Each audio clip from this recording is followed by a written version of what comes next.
Mick Cronin's got a lot of starting options this year, but his biggest sleeper is... You are Locked On UCLA, your daily podcast on the UCLA Bruins. Part of the Locked On Podcast Network, your team every day. Welcome, everybody, to this edition of the Locked On UCLA Podcast. I'm your host, Zach Anderson-Yoxsimer. Thanks for making this show your first listen each and every day. It's free wherever you get your podcasts, available on YouTube. Like, comment, subscribe, download, review. Thanks for your support. And where we get started today, we're talking about the biggest sleepers on this year's UCLA's basketball team. And hey, the big thing is this episode is brought to you by FanDuel. You can make every moment more. Playoff season, it's winding down. Sports stop sporting like we want them to. But during the summer, FanDuel is hooking up all customers with a booster bonus daily. That's right. There's something for everyone every day, all summer long. Visit FanDuel.com to get started. And hey, you know, daily is probably where we're going to start. I'm going to give you three big-time guys who I think could be potential sleepers for this year's team. I'm going to do a newcomer, who I think will be the biggest sleeper. We're going to go with a returner, and then I have an honorable mention for biggest sleeper for UCLA. And I might hit all three categories. Newcomer, in terms of portal guy, returner, and freshman. That's how it works out. So we're starting with Eric DAILEY Jr. There's a lot of talk about the Kobe Johnsons of the world. You can see on this podcast, I talked about him being the biggest impact guy. I've seen other places, right? He'll be the biggest impact guy for the portal. He is the highest rated transfer guy. But Eric DAILEY, who I'm pretty sure I put fairly low down in my newcomer ratings list, is still going to be very important. The former Oklahoma State Cowboy is a vital piece to the puzzle for UCLA's success this year. He is a 6'8" sophomore, hailing from Florida, but coming from Oklahoma State. Little experience, I should say, in the USA Basketball program, but his biggest asset is his versatility. He comes in, he can play probably the 3 through the 5 on this team, has the ability to handle the basketball. I'm not sure he'll touch the 1 or 2 positions, mostly because UCLA has so much talent at that spot. And if it fails, then you might see DAILEY get moved around. Most importantly, you'll see him go from an oversized small forward to a power forward. That's probably his strength. And I think a lot of this season, we will see DAILEY Jr. be utilized as an undersized 5. Remember, Kyle is not that much bigger. William Kyle, the third, is not that much bigger than DAILEY Jr. So if you're rotating centers, then you might have similar size but varying skill sets. DAILEY's still fairly athletic, but he can shoot. He averaged almost 10 points per game as a freshman, nearly 5 rebounds, assists and a half in 22 minutes, had nearly 50% of his shots made, was a sixth-man, big-time role player for the Cowboys. And I remember reading an article I talked about on this podcast, but he went from a starter during the season, got transitioned into a newer role, and thrived in it. Not many times during this day and age do you see youngsters go from starting roles or expecting key roles into a position of success where he is someone who can thrive off the bench. And I don't see many times when DAILEY will start this year unless it's due to injury, travel fatigue, Cronin not liking where the team's going, which hopefully is not the case. But most importantly, for this team, DAILEY is going to have a big impact when UCLA is playing the opposite team, the opposition's reserves, right? You're going to bring in a high-energy guy who's going to get rebounds, who's going to play defense, who can hit the 3 at a spot where UCLA probably couldn't hit the 3 last year consistently, adds an extra spot. And if he's playing the 5, that means at some point, UCLA could potentially have 5 3-point shooters on the floor. Under no circumstances could UCLA have that the last couple of seasons, last few seasons. It's been a while. I don't even think Mick Cronin at UCLA has had an opportunity where he can consistently trot out 5 guys who can shoot the 3. And if DAILEY's out there playing the 5, that means you have a potential 10-point per game scorer, right? This is a guy who can shoot the 3. He's not going to be like Dominic Harris, who's coming from LMU, who is amongst the top 5 in the country at three-point percentage, but you've got a guy who can stroke it. He can make close to half his shots and is willing to take a good role. Via Ken Palm, if you look at the Oklahoma State website, he posted the team's highest offensive efficiency rating and was the most used freshman in the Big 12.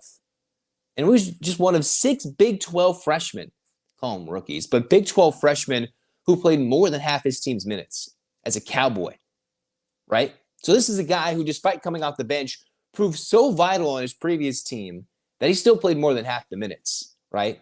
Now, I'm not saying he's Jamal Crawford, but he is somebody who's going to come in and I think at best might get 15 minutes. I'm not sure how Mick Cronin is going to parcel out these minutes evenly and fairly, but he has talked to Ben Bolch of the LA Times, and Ben Bolch tweeted out, they're going to try and do up-tempo going with the full court press. And an athletic 6'8" guy at the 5 or the 4 is going to help you out, especially coming off the bench.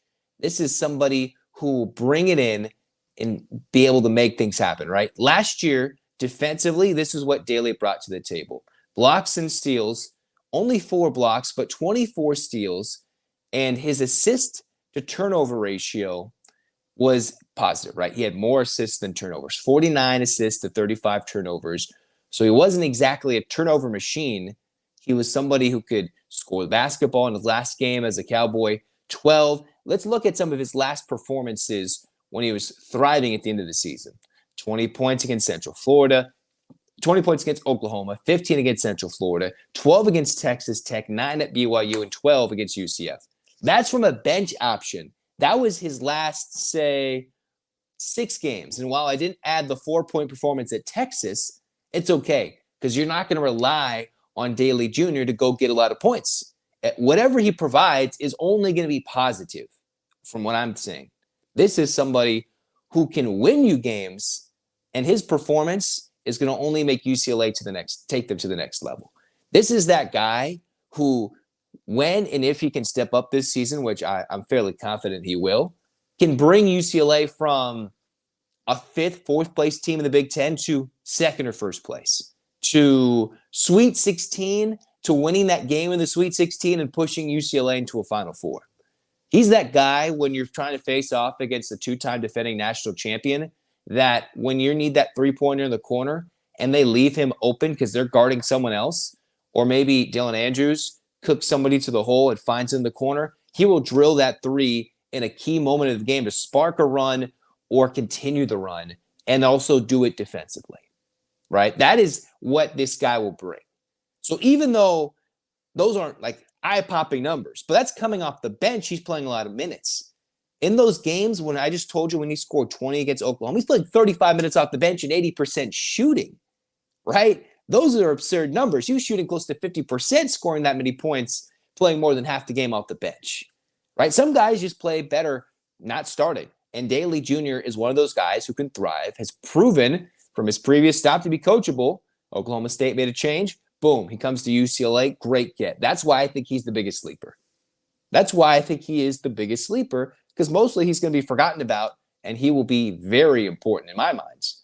Of course, maybe there's a shock and he starts, but either way, with the talent UCLA has, he's going to be fighting for a starting spot, but he will certainly earn his minutes. All right. Now I'm going to tell you, next segment, who are the number 2/3 guys, right? I have a biggest newcomer, the biggest returner, biggest sleeping returner, and then I have an honorable mention. We'll talk about that next on Locked On UCLA.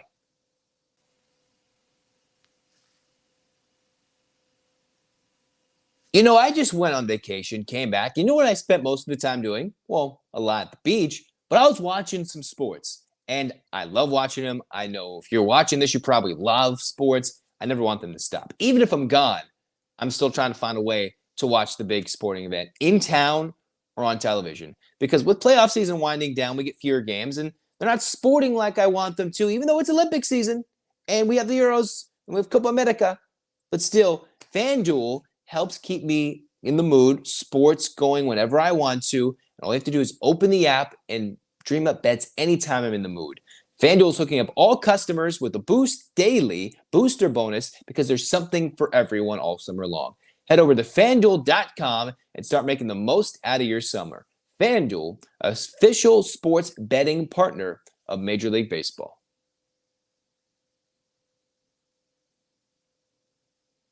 All right, cruising on here in Locked On UCLA. So I told you who I think the biggest sleeper is, right? That's Eric Dailey Jr., the transfer out of Oklahoma State. He is going to play a vital role in this year's edition of the UCLA men's basketball team.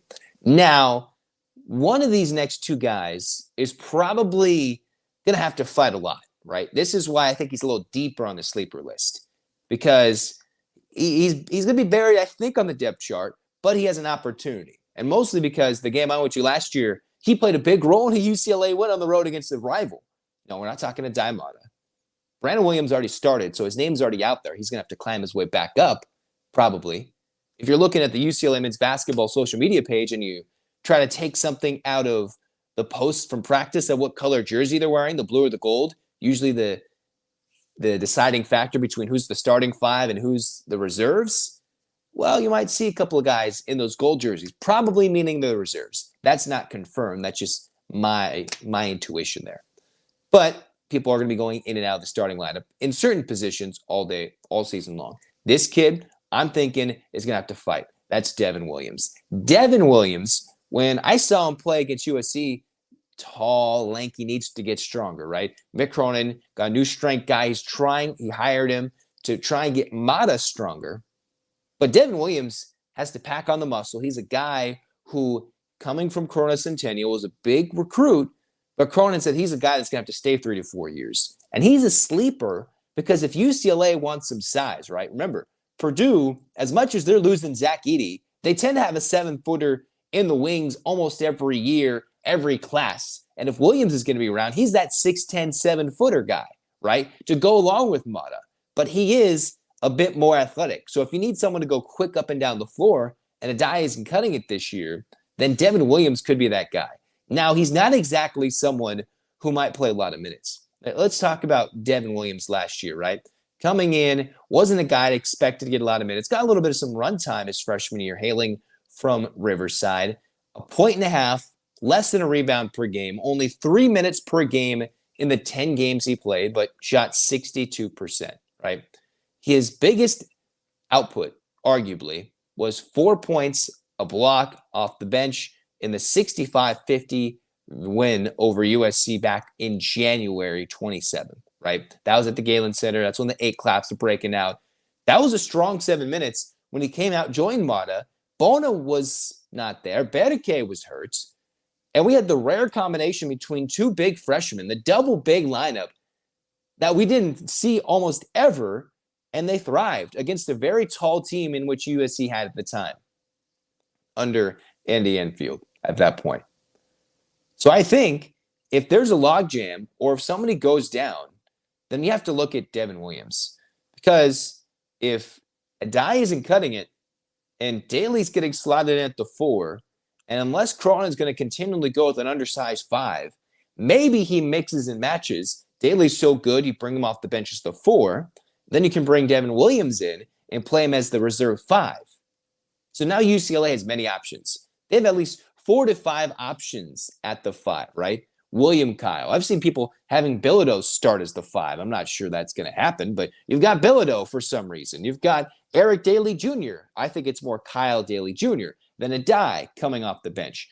But this is where Devin Williams has an opportunity if he can get a lot of muscle mass. I know the offseason mostly still halfway through, right? You've got from when UCLA ended its season in late March. Remember, March Madness started later, so it went a little deeper into April. So you have from April, May, June. That's 3 months of offseason work. You've got all of July, August, September, and October. So you got 4 months to bulk up, get ready, and earn some minutes. Now, I'm not saying anything against the kid. The big thing is I think he's going to get buried on the depth chart from what UCLA has on paper going in. I do hope this is a guy with the athleticism, and Mick Cronin's high on him. He spoke many times about him. He just needs to develop and get stronger. Same thing for Adai.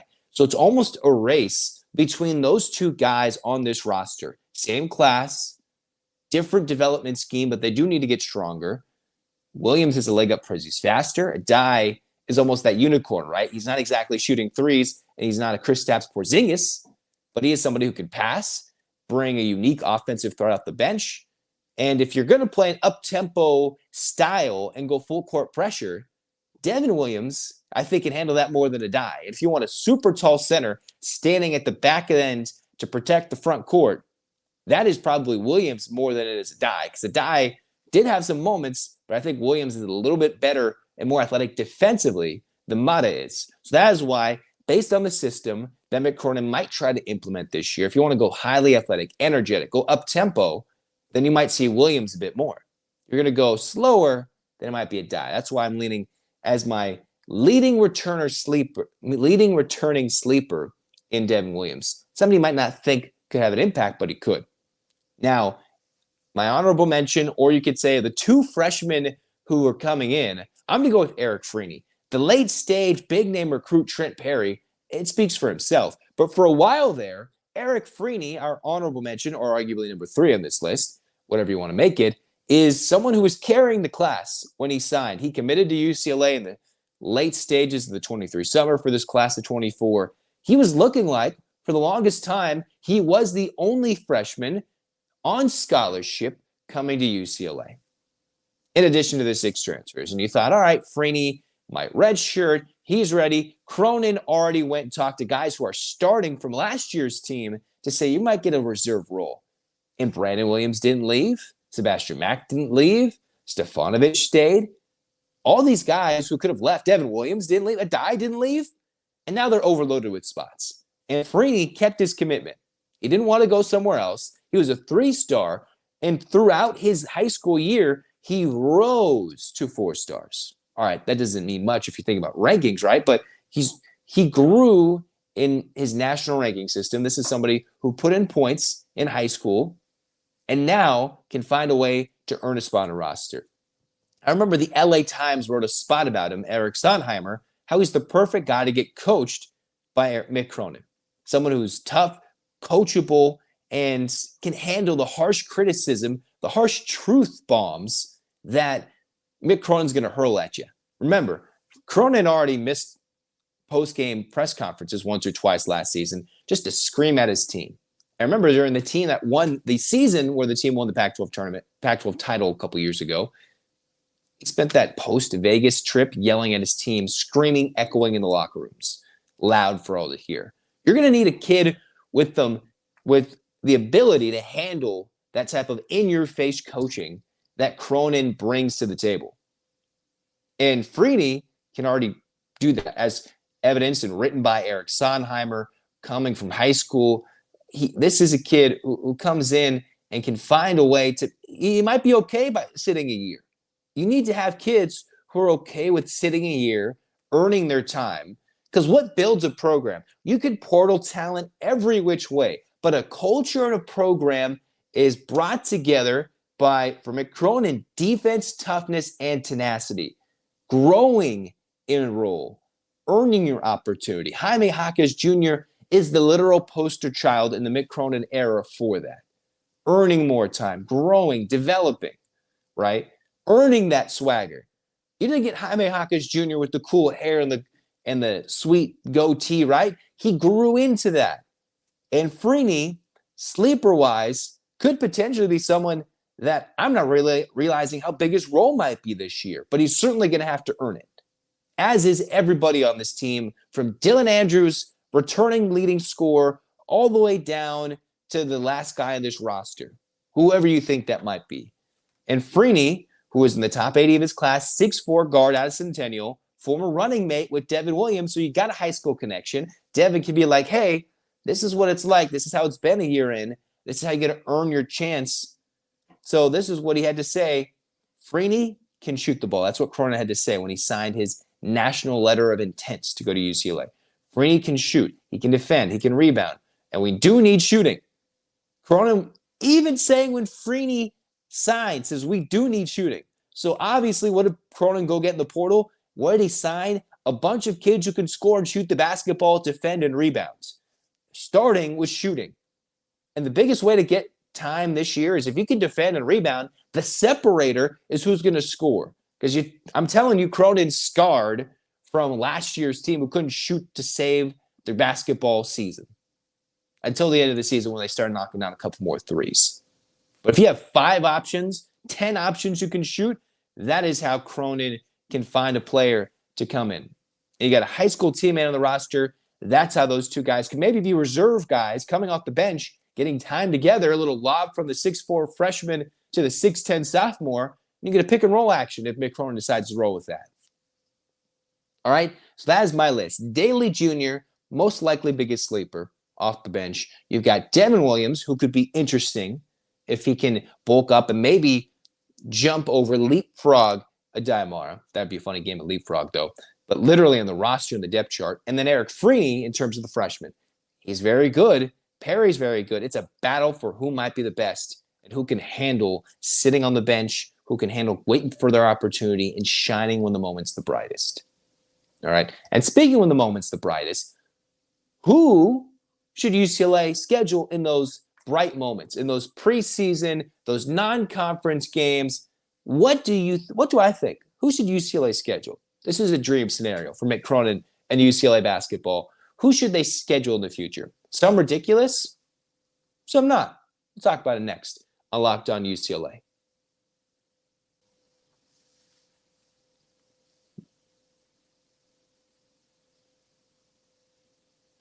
All right, we're wrapping up Locked On UCLA today with a little bit of a fun idea. Well, some fun, some potentially realistic, but who knows? Mick Cronin, he's been trying to find his way to get the best games possible in the upcoming years. UCLA is going to the Big Ten. They got a tough schedule, but it's a lot of travel. So basically, Cronin is going to stay on the West Coast. He's going to find his Gonzaga home and homes. He's going to find his Arizona, maybe in Vegas, whatever it might be against Big 12, maybe future Big 12 ACC member, whatever Gonzaga looks like they're going to do. All these things, that should be a staple for UCLA, right? But if for some reason they forget or Gonzaga falls off the map after Mark Few's gone, then what should UCLA consider doing in the future for big-time games? Well, I think right now it would be super fun to see a coaching battle. This is easy. But Dan Hurley and Mick Cronin get on the phone and schedule a game ASAP, right? Get that Big East, get that Big East-like personality that Mick Cronin's got against Dan Hurley and get them on the floor, right? Let's get out there, get them to stores, and play whatever arena they want to throw it in UConn and see UCLA go out there and play, right? Because UConn is jumping in the ranks. Sometimes people don't put them in the Blue Bloods. Sometimes they're a modern Blue Blood, whatever it may be. We've got a team that's won a heck of a lot of national titles in this last 20 to 30 years. And you got a loud coach, especially with him spurning the Lakers, right? Or the Lakers throwing in a cheap offer and he just got extended by UConn. A lot of money for a college coach who's certainly earned it. Mick Cronin versus Hurley. Imagine if they get in a shouting match. How entertaining that would be. A home and home. Bring UConn to UCLA. Get those Laker-loving UCLA fans out there. Maybe boom, go crazy, whatever it may be. That would be an entertaining game in the next couple of seasons, right? That would be a fun game to get UConn out to Pauley, get UCLA out to Connecticut. I know most likely they'd probably go to a neutral site. They'd probably go somewhere in the middle of the country. Maybe they play in Dallas, meet in the middle, or they throw UCLA in Atlanta or New York, whatever it may be. Dare I say UConn comes to Las Vegas. But a dream, as in all cases, would be a home and home. All right. What's another one? UCLA in Arkansas, right? Coach Cal going to Arkansas. That would be a fun one. Go to Fayetteville. Go play the Razorbacks over there at their home gym, or get Coach Cal out to the West Coast because they weren't afraid to come to UCLA when he was at Kentucky, and UCLA vice versa. They would play, and now they were in that CBS Sports Classic, right? That little rotation that has the Kentuckys, Ohio States, North Carolina, UCLA, which I think is going to have to get slightly changed now that Ohio State and UCLA are in the same conference. So now that you got Coach Cal in the mix, why not throw in an SEC team and get them to come out to town, right? So you've got a Big East team. I got an SEC team. Ooh, a Big 12 team. What would be I think the answer is Kansas. And I'd settle for Texas, right? I'd go with Kansas coming in. I'd settle for Texas. That would be my 1-2. Dumb. See, that's where conference realignment's stupid, right? Texas is in the SEC, but you just kind of forget. Kansas in the Big 12. You forget about Texas not even being in. See, that's where conference realignment is so dumb that these are going to happen from everybody. Texas is in the SEC. UCLA's in the Big 10. Say it again and again. It still won't make any sense. But the real answer is Kansas. Kansas from the Big 12. That would be fun.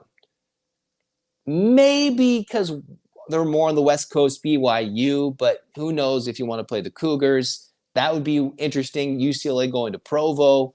But I would want Kansas, if I'm thinking back 5 years, Texas in the Big 12. But, obviously that's not the case anymore. BYU is more the Western option for the Big 12 schools. If you're not including the Arizonas and the Utahs and the Colorados, I'm not including the Pac-12, former Pac-12 schools. So Kansas, of course, blue blood option. You're going to see a lot of that right there. And then for UCLA, they've already played North Carolina. Duke, that would be fantastic. It'd be fun to see Jim, when Jim Larinaga sitting there at Miami, right, between the likes of finding ways to see how long he's going to be there. He's a longtime coach at Miami. Took George Mason. Love to see Mick Cronin go against a longtime college basketball mind, or have him knock down Bill Self in Kansas, whatever it may be. Or here's one last crazy option. What if UCLA does did like what North Carolina has done a couple of times, does what women's college basketball teams do all the time, and go play a team on the road, like a small school, pack out their gym in a true road environment and get it hostile and ready to go. Maybe it's a local California team, right? Maybe they go to St. Mary's, which is still in the same category as Gonzaga, but it's a little different. You go up to NorCal, go to Moraga. It's a smaller gym. Go play at St. Mary's, legitimately, not like at the Chase Center or something ridiculous, right? At St. Mary's. Or go play like at Santa Clara, right? Or play a local SoCal school and make their day and go pack it, right? Go play somebody local. So, of course, I got multiple dreams. I love to see a blue blood home and home, but my biggest crazy dream is go play at some super underdog Cinderella and play on the road. Now, UCLA might go schedule something with San Diego State because San Diego State's doing very well in the Mountain West. You got a lot of Mountain West schools you can go play. I'm thinking a little smaller. UCLA would probably settle for, I'm not sure, people don't always like to play each other, but a local big time game, UCLA at San Diego State or San Diego State at UCLA. I'm thinking more WCC, get crazy. I'm dreaming here. So you got, what would I would like? UCLA, UConn, specifically Dan Hurley versus Mick Cronin. When Dan Hurley's chirping, Mick Cronin's throwing his jacket. That would be fantastic. Of course, throwing Kansas, Duke, yada, yada, yada. Or go play at a mid-major on the road. Probably more WCC. Mountain West, maybe not even considered, right? Go play on the road locally and see a crazy crowd show up. That'd be fun. That's how they should do it. That is how the Bruins should do it. Now, what they should do, go kick some butt, win national championship, show the Big Ten haters what UCLA is all about. So we're going to talk more UCLA when we come back on our next Locked On UCLA podcast. That's going to do it for me today. Get your hands up, UCLA fans. 8 clap time, baby. And 1, 2, 3, 4, 5, 6, 7, 8. UCLA. UCLA fights. Remember, comment who you think the biggest sleepers are, or tell me if I'm wrong. This has been Locked On UCLA. Zach signing off. Go Bruins.